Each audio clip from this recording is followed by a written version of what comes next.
बिस्मिल्लाहिर्रहमानिर्रहीम। Welcome to Aptech institute of IT Peshawar. आज हम एक्सेल में कमांड डिस्कस करेंगे फिल की। फिल कमांड हमारे लिए क्या काम करता है, ठीक है। ये आज की हमारी कमांड है कि फिल जो है वो हम कमांड को किस तरह एक्सेल में यूज़ करते हैं।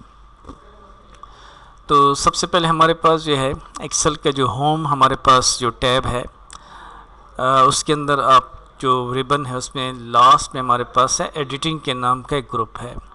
उसमें पहले तो हमारे पास सिग्मा समेशन का है। ये जब हम फंक्शन डिस्कस करेंगे वहाँ फिर हम इसको डिटेल से डिस्कस करेंगे कि इसमें हम कौन कौन से फंक्शन हम यूज़ कर सकते हैं, ठीक है। सम है, एवरेज है, काउंट है, मैक्स, मिनिमम। इंशाल्लाह जब फंक्शंस का टॉपिक पढ़ेंगे उसमें हम ये सारे कवर कर लेंगे। तो फिल में हमारे पास पहली ऑप्शन हमारे पास क्या है, हमारे पास है फिल डाउन। तो फिल डाउन की कमांड जो है हमने डिस्कस करनी है।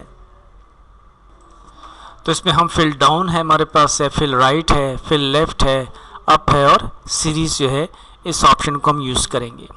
फिल डाउन जो है इसकी शॉर्टकट की हमारे पास है कंट्रोल डी। कंट्रोल डी जो है इसकी हमारे पास शॉर्टकट की है। फिल राइट जो है इसकी शॉर्टकट की हमारे पास है कंट्रोल आर। अब देखिए मिसाल के तौर पर फॉर एग्जांपल मैंने यहाँ पर कोई एक सेल के अंदर कुछ टेक्स्ट लिखा और अब मैं चाहता हूँ कि जितने बाकी सेल मैंने सेलेक्ट किए इन सबको इसी वैल्यू के साथ इसके साथ क्या कर दो, इसको फिल कर दो। तो मैंने एक जो वर्ड मैंने लिखा उसके बाद मैंने कुछ सिलेक्शन की। अब आप कंट्रोल डी जब प्रेस करेंगे तो देखिए ये सारे के सारे सेल उसी एक वैल्यू से फिल हो गए हैं। और अगर मैं इसको राइट साइड पे यहाँ पे इस तरह इसको सेलेक्ट करता हूँ, ठीक है, कंट्रोल आर प्रेस कर दें तो देखिए ये राइट साइड पे इसने इसको क्या कर दिया, फिल कर दिया। और अगर मैं इन सबको यहाँ से सेलेक्ट करके अब कंट्रोल आर प्रेस करता हूँ तो ये भी सारा का सारा फिल हो गया। तो ये एक ही डेटा जो है उसके ज़रिए से इसको फिल कर लेते हैं। और अगर मैं यहाँ पर मिसाल के तौर पर कुछ लफ्ज़ यहाँ पर टाइप करता हूँ और उसके बाद जो है मैंने यहाँ पर इसको जो है इस तरह सेलेक्ट कर दिया तो हमारे पास जो है आप इसको क्या कर देते हैं हम फिल लेफ़्ट। फिल लेफ़्ट की शॉर्टकट की नहीं है तो फिल लेफ़्ट से देखिए ये लेफ़्ट पे इसने इसको फिल कर दिया। कंट्रोल एल नहीं है शिफ्ट लेफ़्ट की, ठीक है। कंट्रोल फिल लेफ़्ट की शॉर्टकट की हमारे पास नहीं है। इसी तरह अगर मैंने यहाँ पर इसको सेलेक्ट किया और ये वाली ऊपर मैं जाता हूँ तो और अब मैं सेलेक्ट करता हूँ फिल अप। तो फिल अप करने से ये क्या होगा, ये सारे के सारे सेल ऊपर की तरफ फिल हो गए हैं एक ही टेक्स्ट के ज़रिए से। ओके, अब क्वेश्चन हमारे पास ये है कि मिसाल के तौर पर मैं एक शीट बनाता हूँ और उस शीट के अंदर मैंने यहाँ पर हेडिंग दे दी। उस शीट के अंदर फॉर एग्जांपल हेडिंग दे दी मैंने यहाँ पर रोल नंबर। अब मैंने रोल नंबर यहाँ पर लिख दिया। अब अगर मैं रोल नंबर 1 लिखूँ और फिर इसको इन तमाम को सेलेक्ट करके for example control D press करूँ तो इसको फिल तो कर दिया लेकिन ये तो सारे के सारे रोल नंबर एक ही रोल नंबर जो है उसके ज़रिए से फिल हो गए हैं, ठीक है। तो ये चीज़ तो हमें कोई फ़ायदा नहीं देती, यानी एक ही डेटा उसने क्या कर दिया है, कॉपी कर दिया है।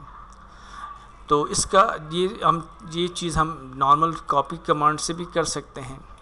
किस तरह, अगर मैं यहाँ पर रख कर और इसको नीचे ड्रैगिंग करूँ तो ये चीज़ काम कर रहा है, इसको भी इसने फिल कर दिया, ठीक है। तो ये चीज़ हमें बेसिकली हमें तो रोल नंबर मुझे चाहिए कि मैं रोल नंबर 1 लिखूँ और बाकी रोल नंबर मेरे पास आ जाएं, ठीक है। तो फिर हम क्या करते हैं, उसके लिए ऑप्शन यूज़ करते हैं क्या, फिल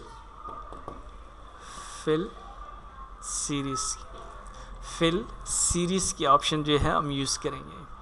तो मैंने एक सेल के अंदर वैल्यू लिख दी। अब मुझे जितने रोल नंबर चाहिए मैंने उन तमाम सेल्स को सेलेक्ट कर दिया। उसके बाद मैं जाता हूँ कहाँ पर, फिल, और ऑप्शन में यूज़ कर देता हूँ फिल सीरीज़। अब फिल सीरीज़ का एक हमारे पास एक डायलॉग बॉक्स ओपन हो जाता है। इसमें हमारे पास सबसे पहले वो आपसे कुछ पूछे तो आप ऑप्शंस हैं। सबसे पहले कहता है कि आपका जो डेटा है जिसको आप फिल कर रहे हैं वो रोज़ में सीरीज़ में आप बनाना चाहते हैं या कॉलम में। तो चूँकि हमने डेटा को सेलेक्ट किया कॉलम वाइज तो कॉलम्स को सेलेक्ट कर देंगे। फिर आपको कहता है किस टाइप की आपने सीरीज़ बनानी है, लीनियर है, ग्रोथ है, डेट है या ऑटोफिल है। तो हम लीनियर सेलेक्ट कर लेते हैं। अभी बताता हूँ लीनियर ग्रोथ में क्या फ़र्क है। फिर स्टेप वैल्यू दी हुई है कि स्टेप वैल्यू कितनी होनी चाहिए। तो देखिए आपके पास जो फर्स्ट रोल नंबर 1 है और स्टेप वैल्यू 1 है, तो ये जो फर्स्ट रोल नंबर 1 है इसके साथ ये स्टेप वैल्यू क्या हो जाएगी, प्लस हो जाएगी। ठीक है, स्टाफ वैल्यू देना चाहते हैं, ठीक नहीं, ओके कर दें। तो आपके पास देखिए एक रोल नंबर की सीरीज़ आ गई। एक रोल नंबर मैंने लिखा और बाकी मैंने रेंज को सिलेक्ट करके मेरे पास रोल नंबर सीक्वेंस में आ गए। बस मुझे ये नहीं, ठीक है, इसको हम कहते हैं क्या, लीनियर सीरीज़। अब मिसाल के तौर पर मैंने यहाँ पर नंबर लिखने हैं, क्या रोल नंबर लिखने हैं, रोल नंबर, लेकिन मैं चाहता हूँ कि रोल नंबर, पहला रोल नंबर मेरे पास क्या हो, फॉर एग्जांपल 10 है और फिर ये रोल नंबर रिवर्स ऑर्डर में आए। तो मैंने इसको क्या कर दिया, इनको सेलेक्ट कर दिया। ठीक है, पहला रोल नंबर मैंने फॉर एग्जांपल 13 दे दिया और फिर मैंने इसको सेलेक्ट कर दिया इन सेल्स को। उसके बाद मैं जाता हूँ कहाँ पर, फिल सीरीज़। अब क्या करना है आपने, ठीक है, वो लीनियर ही करना है, लेकिन स्टेप वैल्यू में क्या कर देंगे, स्टेप वैल्यू -1 कर देंगे। स्टार्टिंग वैल्यू 13 है तो नेक्स्ट मुझे 12 चाहिए, तो स्टेप वैल्यू मैंने क्या कर दिया, -1 कर दिया। ओके करें तो देखिए ये आपके पास रिवर्स ऑर्डर में आ गए, वही रोल नंबर रिवर्स ऑर्डर में आ गए हैं। ठीक है, सेम इसी तरह अगर आपके जो रोल नंबर हैं मिसाल के तौर पर वो क्या है, वो इवन में हैं, यानी स्टार्टिंग रोल नंबर 2 है, उसके बाद जो है वो इवन नंबर्स के जो रोल नंबर हैं वो जनरेट हों। तो मैंने उनको सेलेक्ट किया, फिल सीरीज़। अब क्या करेंगे, अब हम स्टेप वैल्यू क्या कर देंगे, 2 कर देंगे, क्योंकि 2 के बाद मुझे 4 चाहिए, 6 8, तो मैंने स्टेप वैल्यू क्या कर दी, 2 कर दिया। ओके करें तो देखिए मेरे पास इवन नंबर्स के रोल नंबर जनरेट हो गए हैं। ठीक है, या आपको रोल नंबर जनरेट करने हैं कौन से, ऑड नंबर, तो मैंने 1 दे दिया और रेंज बना दी। उसके बाद मैंने क्या कर लिया, फिल सीरीज़।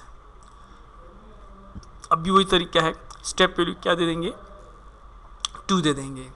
ओके करें, देखें अब आपके पास जो इवन ऑड नंबर्स हैं वो रोल नंबर आपके पास जनरेट हो गए हैं। ठीक है, अब मिसाल के तौर पर मैंने जो रोल नंबर जनरेट करने हैं वो मिसाल के तौर पर मैंने मल्टीपल्स करने हैं, यानी 2 के मल्टीपल्स के हिसाब से रोल नंबर जनरेट हों। तो देखिए हमारे पास मल्टीपल्स का क्या मतलब होता है, 2 के बाद क्या है, 4 के बाद 8। तो अब देखें 2 4 तो क्या हो रहा है, मल्टीप्लाई हो रहे हैं। तो अब हम जब सीरीज़ जनरेट करेंगे तो सीरीज़ में हम जाकर ऑप्शन यूज़ करेंगे, क्या लीनियर की बजाय क्या सेलेक्ट कर देंगे, ग्रोथ सेलेक्ट कर देंगे और स्टेप वैल्यू दे देंगे 2। अब लीनियर में क्या होता है कि जो स्टेप वैल्यू होती है वो स्टार्टिंग वैल्यू के साथ प्लस होती है, जबकि ग्रोथ के अंदर जो स्टार्टिंग लीनियर ग्रोथ वैल्यू है, ग्रोथ में जो हम दे देंगे वो स्टेप वैल्यू के साथ क्या होगा, मल्टीप्लाई होगा। ओके करें, देखिए आपके पास उसने आपको रोल नंबर जनरेट करके दिए, लेकिन मल्टीपल्स ऑफ 2 जनरेट करके उसने दिए हैं। ठीक है, सेम इसी तरह अगर हम चाहते हैं क्या, कुछ डेट हमने एंटर करनी है, मिसाल के तौर पर हम कल की डेट लेते हैं, हमारे पास कल जो था वो था 17 मई था, तो 05/17/2021 ये मेरे पास डेट आ गई। अब मैं इसको नीचे जो सेल्स हैं इसको मैं सेलेक्ट कर देता हूँ कि इन तमाम सेल्स के अंदर भी डेट लेके आओ। तो अब जब हम फिल सीरीज़ में जाएंगे, फिल सीरीज़, तो देखिए उसने ऑटोमेटिकली टाइप सेलेक्ट कर दिया डेट का, क्योंकि मेरे सेल के अंदर वैल्यू जो है वो डेट है। अब डेट में भी मुख्तलिफ यूनिट्स हैं कि आपको क्या डेट चाहिए, किस किस्म की डेट चाहिए, डे हो, वीक डे हो, मंथ हो, ईयर हो। मैंने सेलेक्ट कर दिया फॉर एग्जांपल डे। ओके कर देंगे तो देखिए ये सारे के सारे डे प्रिंट करके उसने दे दी, यानी 18 मई 19 20 21 जो मैंने रेंज बनाई थी तमाम से आपके पास आ गए। ठीक है, अब मिसाल के तौर पर मैं दोबारा डेट सेलेक्ट करता हूँ, यही मेरे पास जो है 15/17/2021 और फिर मैंने रेंज बना ली। अब मैं फिल सीरीज़ में जाता हूँ, फिल सीरीज़, और अब मैं सेलेक्ट कर देता हूँ क्या, वीक डे। अब वीक डे कौन से डे होते हैं, तो वीक डे याद रखिए वो डेज़ होते हैं जिसमें हमारे पास ये जो सैटरडे और संडे हैं ये 2 डेट्स निकाल लें तो बाकी जो डे बनते हैं यानी मंडे टू फ्राइडे, इसको वीक डे कहा जाता है। अक्सर ये वर्किंग डेज़ भी कहलाते हैं क्योंकि सैटरडे ऑफ होता है, संडे भी हमारे पास ऑफ होता है, सैटरडे वीकेंड कहलाता है, संडे ऑफ होता है। तो इन 2 डेज़ को निकाल कर मैं कोई ऐसा टाइम टेबल, कोई ऐसा शेड्यूल बना रहा हूँ जिसमें मुझे सैटरडे संडे की डेट्स नहीं चाहिए। तो जब आप ऑप्शन सेलेक्ट कर देंगे वीक डे, ओके करेंगे तो देखिए ये वीक डे आ गए। अब इसमें देखिए 21, 22 और 23 में नहीं है, क्योंकि 22 और 23 ये वो सैटरडे संडे है। फिर 29 और 30 जो है वो भी नहीं है, क्योंकि 29 में और 30 में जो वो सैटरडे संडे हैं। तो वो डेट छोड़ के उसने आपको सारी डेट प्रिंट करके बता दी हैं। ठीक है जी। इसी तरह हमारे पास अगर हम डेट सेलेक्ट करते हैं, फॉर एग्ज़ाम्पल क्या, और इसको मैंने सेलेक्ट कर लेता हूँ, उसके बाद मैं फिल सीरीज़ करता हूँ दोबारा, और यहाँ से अब सेलेक्ट कर लेता हूँ क्या, मंथ। तो अब क्या करेगा, ये मंथ वाइज से चेंज करके बता रहा है। क्या मतलब है, यानी 17 मई, 17 जून, 17 जुलाई, अगस्त, सितंबर, और अगर ईयर चेंज हो गया है तो फिर 2022 आ गया, लेकिन वही डे वही है, 17 है, मंथ जो है वो 7 चेंज हो रहे हैं। और अगर आप क्या करना चाहते हैं, आप चाहते हैं कि आप जो डेट प्रिंट करें उसमें क्या हो, उसमें हमारे पास जो है वो ईयर चेंज हो जाए, मंथ और डे वही रहे, ईयर चेंज हो जाए, तो आप फिर डेट में जाएंगे सीरीज़ में और क्या कर देंगे, ईयर। ओके करेंगे, देखिए ये ईयर उसने चेंज कर दिए, 21, 22, 23 मंथ और डे वही रहे, सिर्फ ईयर चेंज हो गए। आपकी रिक्वायरमेंट के मुताबिक हम इसको चेंज कर सकते हैं। तो ये आज की हमारी कमांड थी, और फिल के अंदर सीरीज़ और मुख्तलिफ फिल किस तरह यूज़ करते हैं। Thank you.